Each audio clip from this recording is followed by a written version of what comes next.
Okay guys, today we're going to be going over DSC Neo Security Panel.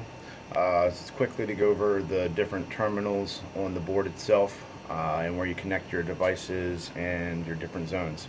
So it's a pretty standard panel. On the left side over here you see it starts out with just a clip-on Molex connector for your battery terminals that goes down to your backup battery. And like a standard panel, it starts off with your two AC inputs for your power supply.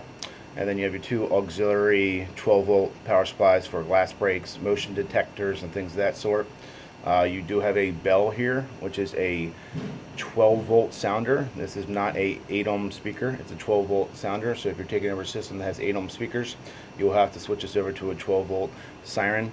You have your 4 wires here for your keypad bus. This is where any keypads go, any expansion boards, anything of that sort.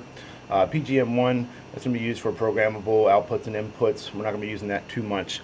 PGM2 right here is what we'll be using for 2-wire smokes.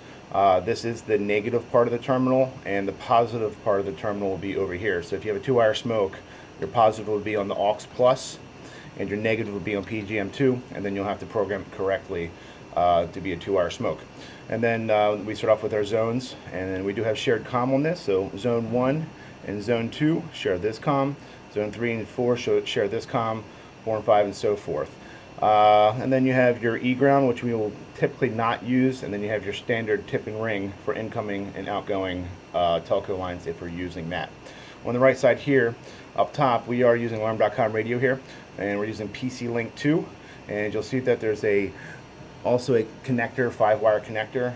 Red wire needs to be on the right side on this particular board. It is labeled on the main board itself.